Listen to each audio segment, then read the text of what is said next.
Tender প্রক্রিয়ায় দুর্নীতি ও অনিয়মের অভিযোগে গণপূর্ত অধিদপ্তরে দুদকের অভিযান চলছে। সেখানে আছেন সহকর্মী তৌহিদ সৌরভ। আমরা তার কাছ থেকে জানার চেষ্টা করব বিস্তারিত কি আছে তার কাছে। আমরা বিভিন্ন সময় এ ধরনের অধিদপ্তর পরিদপ্তরে কিন্তু অনেক রকমের দুর্নীতির অভিযোগ শুনে থাকি। দুদক মাঝে মধ্যে সেখানে অভিযান চালিয়েও থাকে। আসলে এবারের যে অভিযানটি, সেই অভিযানটি কি কোনো সুনির্দিষ্ট অভিযোগের ভিত্তিতে হচ্ছে নাকি তাদের রুটিন ওয়ার্ক হিসেবে এই কাজগুলো করছে, সেগুলো হয়তো আমরা সেখান থেকে জানার চেষ্টা করব।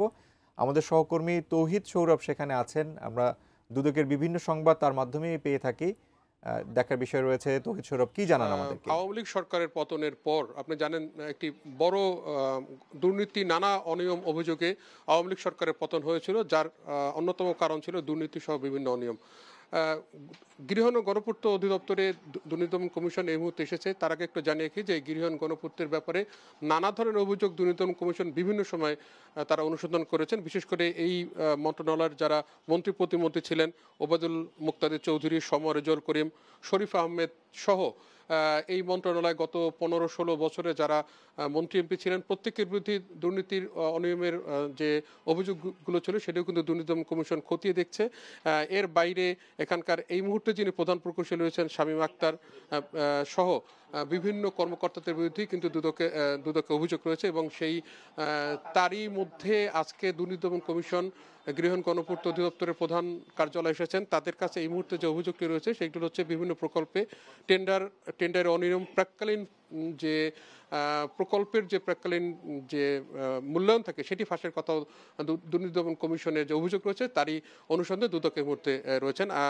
দুদকের যিনি এই অভিযানে যিনি টিম লিডার রয়েছেন রাজু আহমেদ। রাজু, আপনার কাছে একটু জানতে চাচ্ছিলাম, যদি একটু দাঁড়াতেন, যে আসলে আজকে আপনারা কি বিষয় নিয়ে এখানে এসেছেন? আজকে এখানে 3টা প্রকল্পের ইভালুয়েশনটা এবং টেন্ডার ওপেনিং এই বিষয়ে কিছু অনিয়ম হয়েছে মর্মে আমরা জানতে পারি, অভিযোগ আছে, সেটারই অনুসন্ধানে আসছি প্রাথমিক সত্যতা যাচাইয়ের জন্য। অভিযোগটা আসলে কি ছিল? 3টা প্রকল্প আমি যতটুকু শুনতে পেলাম যে একটি পুলিশ ভবনের নির্মাণ নিয়ে কিছু কথাবার্তা ছিল, একটু যদি বলতেন বিষয়টা কি আছে। 3টা হচ্ছে একটা পুলিশ প্রশাসন ভবন ও ব্যারাক নির্মাণ রমনা থানাধীন, একটা শেরে বাংলা নগরে একটা 12তলা বিশিষ্ট অফিস ভবন নির্মাণ, আর ঢাকার সার্কিট হাউসকে আধুনিকীকরণ, এই 3টা প্রকল্প। সেখানে অভিযোগটা কি ধরনের ছিল যদি বলতেন? অভিযোগটা আসছে এখানে এস্টিমেশনের তথ্য ফাঁস হয়েছে কিনা। ফাঁসটা কারা করলো, কিভাবে করলো, এরকম কোনো কিছু রয়েছে? না, এটা আসলে এভাবে আসছে যে ফাঁস হয়েছে, তাদের এইভাবে অভিযোগটা আসছে। এখন আমরা যাচাই বাছাই করে দেখবো আসলে হয়েছে কিনা বা কারা করেছে সেই বিষয়টা তো আমাদের বের করতে হবে।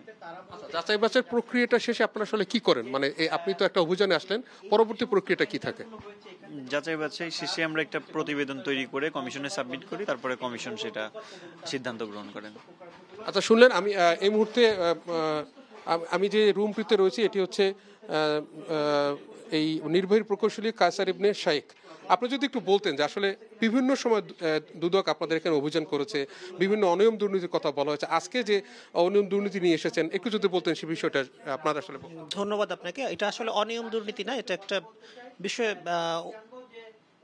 অভিযোগ পেয়ে দুদক কিছু আমাদের কাছে তথ্য চেয়েছে। তথ্যগুলো আমরা ওনাদের যে চাহিদা তথ্য আছে এই দপ্তরে যা আছে সেটা সবটুকু দিয়ে আমরা সহায়তা করছি।